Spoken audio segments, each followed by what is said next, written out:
E direto de Copacabana eu vou conversar com Alexandre Kalash, um dos maiores especialistas em longevidade e envelhecimento populacional do mundo. Primeiro de tudo, que prazer, honra e privilégio poder estar conversando com você aqui. Kalash, seja bem-vindo ao Projeto Upload. Oh, Stephanie, o privilégio é meu de poder estar conversando com vocês e aqui do meu laboratório. Copacabana, para mim, embora eu tenha vivido fora de Copacabana, fora do Brasil por décadas, é a minha referência. E aqui você tem todos os contrastes e contradições nesse pedacinho aqui, porque não é só o luxo da Avenida Atlântica, não. Aqui atrás, a 200 metros, você tem uma grande comunidade. Na verdade, Copacabana está cercada de morros. E não é só o luxo da Avenida Atlântica. Você vai se afastando da praia e tem kitnet onde mora uma família inteira, com 6. De forma que, para mim, esse laboratório, além do mais, envelhecido. O bairro mais envelhecido da América Latina. E esse é o que a gente pode chamar de efeito Copacabana? O efeito Copacabana, no sentido de que, se você quiser ver como o Brasil será em 2050, com 31% da população acima de 60 anos, vem cá. Vem cá em Copacabana que você vai ver. Já é assim. Não é a Copacabana da minha juventude, da minha infância, cheia de crianças, cheia de adolescentes, de mulheres grávidas.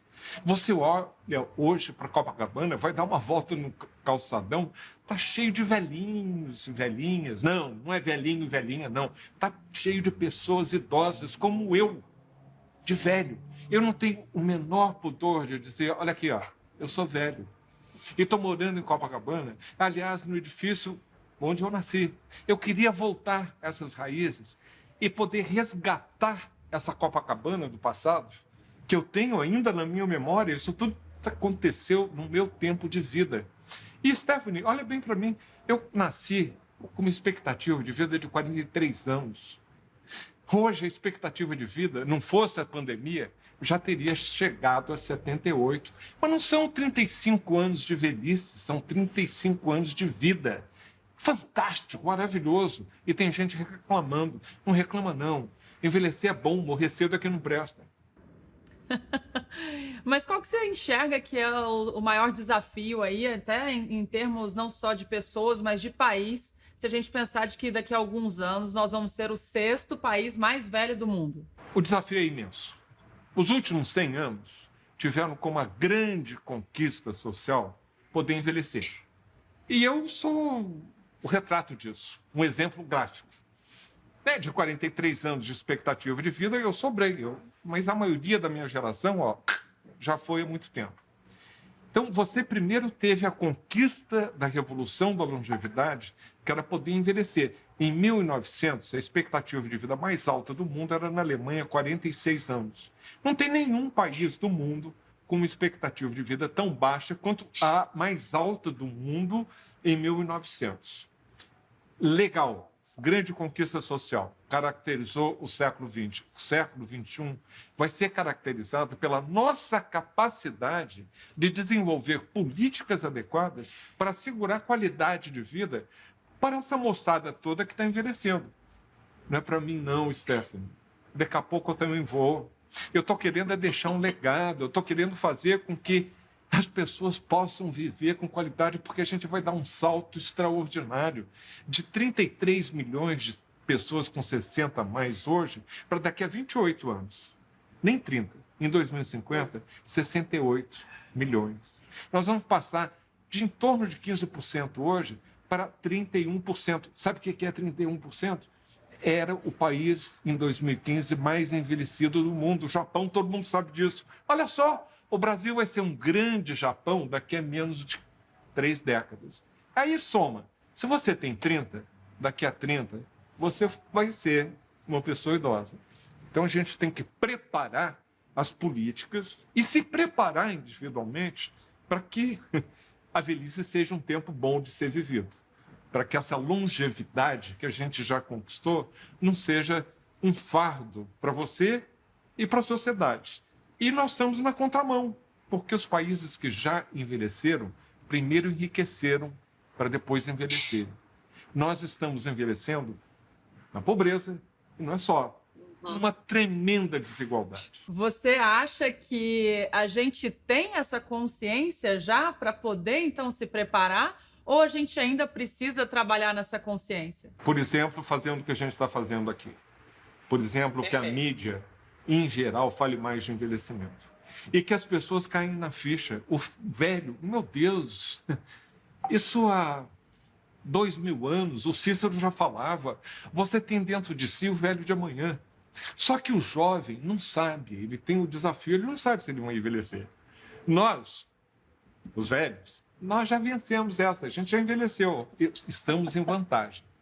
Mas depois foram necessários 2000 anos para a gente chegar ao segundo grande clássico que fala sobre envelhecimento, que é Simone de Beauvoir. Tinha que ser uma mulher, uma feminista, observando o marido Sartre entrando num declínio, para ela perceber, ela própria no umbral do próprio envelhecimento. Ela tinha 62 anos, quando publica, em 1970, um livro que é clássico, que eu recomendo para todo mundo, A Velhice. E o que ela diz ali?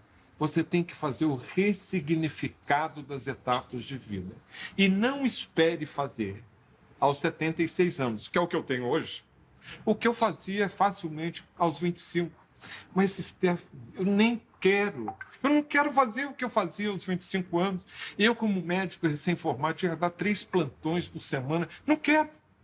Eu quero fazer outras coisas, mas tem outra história, hein? Eu, aos 25, não podia fazer o que eu faço hoje. Então, há espaço na sociedade para que a gente possa estabelecer uma harmonia intergeracional. Agora, Kalash, só de olhar para você já dá para perceber que você é bastante ativo, né? Então vamos lá. Já estou querendo envelhecer tão bem assim. Eu preciso de companhia, porque eu pretendo chegar além do 100. Sabe por quê, Stephanie? Eu tenho já uma vantagem. Eu escolhi bem meus pais. Minha mãe faleceu aos 103 anos. O meu pai morreu novinho, com 92. Isso já te dá uma vantagem muito boa, porque você tem genes que são legais. Mas isso é 25% só da chance de você envelhecer bem e chegar à tal da longevidade. Para quem não tem essa sorte toda, como que faz para ter chegar a ser idoso com uma atividade igual está na tua cara que tem? Depois que você puder entender que não é uma questão hereditária e que 75% depende das suas escolhas e das escolhas que lhes são oferecidas. Não vamos culpar o indivíduo porque ele está estressado, porque ele vive mal, não pode comer brócolis. Come brócolis, aí você, mas doutor, se eu for comer brócolis na primeira semana do mês, eu não vou ter farinha, arroz na mesa na última semana. Então, a gente tem que perceber que os 4 capitais que a gente precisa acumular para bem envelhecer começam com saúde. Sem saúde, você pode ser bilionário, você pode até minimizar o efeito de uma enfermidade, mas a sua qualidade de vida já está baixa. Então, capricha. E capricha em 4 coisas importantes relacionadas à saúde, que é a dieta, evitar o sedentarismo, definitivamente não ao tabagismo, e se tiver que beber, é beber em moderação. Uma moderação, olha lá, Stephanie, não é 3 chopps na hora do almoço, 3 copos de vinho à noite, não. É moderação. Se tiver que beber. Se você controlar isso, e se você evitar uma dieta branca, que é a dieta que o brasileiro gosta, muita farinha, muito arroz branco, muito sal, cachaça, açúcar, isso tudo, bote cor no seu prato. Saúde. O segundo capital que você tem que acumular é conhecimento. Gente, se eu tivesse parado de aprender quando eu me formei em medicina em 1970, vocês estariam perdendo tempo de me entrevistar? Claro que não, não teria nada para dizer. Mas a velocidade do duplicar dos conhecimentos, que quando eu era estudante de medicina levavam 7 anos, agora em 1. Daqui a 10 anos vão ser em 6 meses. Está tudo mudando, tudo muito rápido. A tecnologia não vai te dar tempo. Aí, Stephanie, você tem o terceiro capital. Vamos lá, você tem saúde, você tem conhecimentos. Mas você quer saúde e conhecimentos para quê? Para participar da sociedade. Então participe, porque isso é que vai te dar o capital social. Você não sabe qual vai ser a hora, um momento, em que pode ser que você precise de alguém para te ajudar, para te cuidar. Então, capricha, seja uma pessoa mais leve, não seja adulto ranzinza que é chato, mas velho ranzinza ninguém atura. Então a gente tem que levar uma vida, uma boa, né, para poder ser mais leve. E o último capital, nossa, eu às vezes fico até constrangido de falar dele, tá pesado, né? Mas é o capital financeiro. Se tiver oportunidade, junte um pé de meia, porque a gente já sabe que só a pensãozinha no final da vida não dá certo. E é uma balela dizer que quando a gente envelhece, a gente precisa de menos. Muitas vezes você precisa de mais recursos. Então, quando junta esses 4 capitais, que eu repito, é saúde, é conhecimentos, aprendizagem ao longo da vida, capital social, capital financeiro, e aí você vai me perguntar, basta isso? Pergunta, Stephanie. Basta isso, Kalash? Não basta, não. Você tem que ter motivação, você tem que ter uma missão, você tem que ter propósito. Porque se você não sabe para que você veio, para que eu vou acordar, sair da cama de manhã, se eu não tenho um propósito de vida, né? Que eu estou fazendo bem para alguém, nem que seja para mim, para minha família, para minha comunidade, para minha sociedade, mas para alguém. Então, você tendo esse propósito, você vai se cuidar melhor, você vai ter estímulo para caprichar na saúde, para aprender mais. Enfim, tudo está entrelaçado, porque você tem aquele propósito de vida, aquela garra, e eu tenho o meu. Talvez por isso, Stephanie, você quer envelhecer comigo, porque está vendo que eu não virei a página. Eu estou aqui bem vivão. E eu acho que tem muito a ver, inclusive, com o trabalho, né? Assim, o trabalho dignifica o homem e acho que quanto mais ativo do ponto de vista de trabalho, de contribuição, de criação, né, de conhecimento, de relações, isso nos leva mais adiante. A gente tem aí diversos dados, eu acho que muita gente tem alguma pessoa na família que depois que parou de trabalhar, o cérebro sendo um músculo e parando de se exercitar, né? Também a vida acaba realmente seguindo para um fim mais próximo. Eu queria te ouvir justo nessa relação da longevidade com o trabalho. Olha, Stephanie, antes eu vou fazer um comentário, porque se fosse eu ficaria constrangido. Você falou assim, para o homem. Sabe o que a Simone de Beauvoir, que eu já citei, falou no livro? Se mulher, trabalhe. Mulher, não fique dependente. Mulher, lute por seu lugar, porque isso é essa ressignificação da sua posição dentro da sociedade, através do trabalho e de ser independente, que vai te assegurar que você seja respeitada no final da vida. Claro que isso vale para nós também. Mas nós estamos vivendo numa sociedade que é muito machista, que é muito sexista, que é muito capacitista, ou seja, eu não gosto de você porque você tem uma deficiência cognitiva ou física, que é muito racista, e encapsulado dentro de tudo isso e remetendo à raiz da palavra, seja racismo, sexismo, também é muito idadista. Então você tem que estar de olho, porque à medida em que você vai envelhecendo, você tem que assegurar que não te passem para trás, porque a sociedade toda está tramando contra você, está sendo idadista.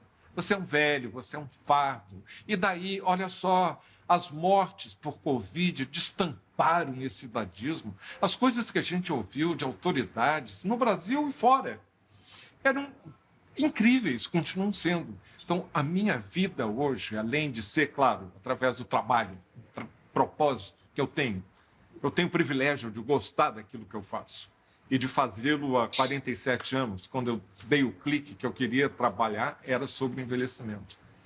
Mas eu tenho um propósito hoje, que é o combate ao idadismo.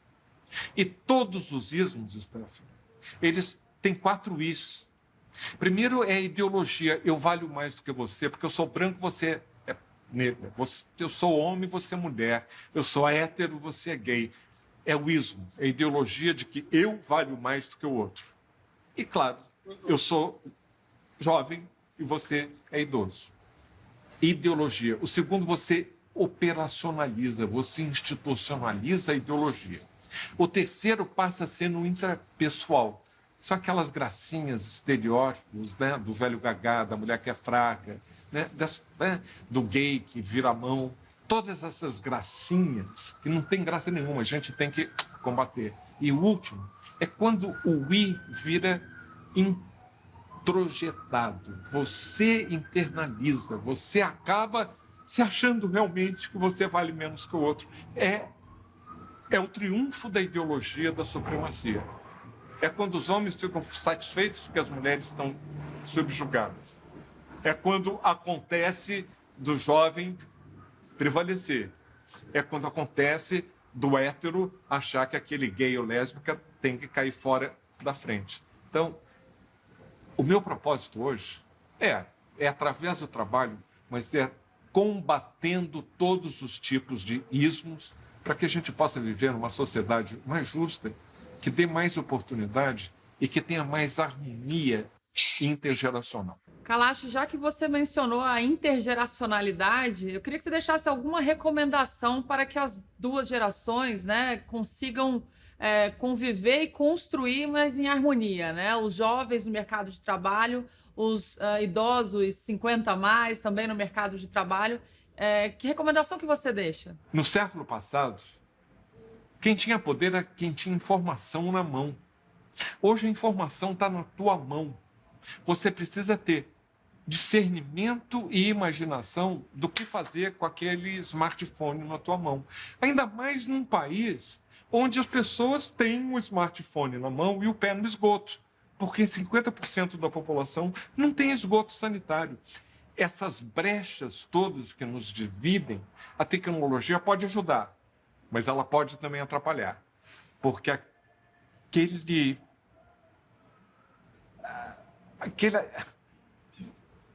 código que veio, aquele mantra que veio do Vale do Silício, em inglês, move fast and break things, mova-se rápido, vá quebrando as coisas, ruptura, né? Foi Steve Jobs, que eu admiro muito, mas foi ele que propagou isso, e eu acho que está na hora da gente começar a andar mais devagar, com mais cuidado. Você acha que a gente está quebrando as coisas erradas? Aos poucos e consertando tudo que foi deixado quebrado para trás.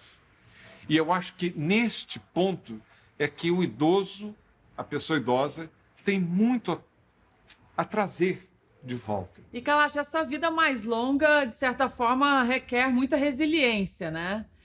No que essa resiliência é muito importante no envelhecimento, na sua opinião? Olha, Stephanie, primeiro a gente tem que definir o que é resiliência, né? Porque pode ser uma coisa para você diferente para mim.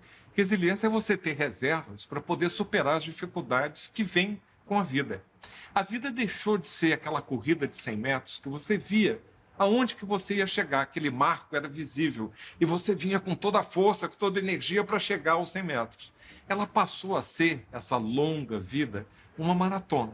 E quem quer que tenhas treinado para fazer uma maratona, sabe que você precisa de estamina, de determinação, de conhecimento, você precisa de perseverança, você precisa de reservas, porque você não sabe o que você vai encontrar do outro lado da esquina. Essa maratona, essa longa vida vai te reservar surpresas.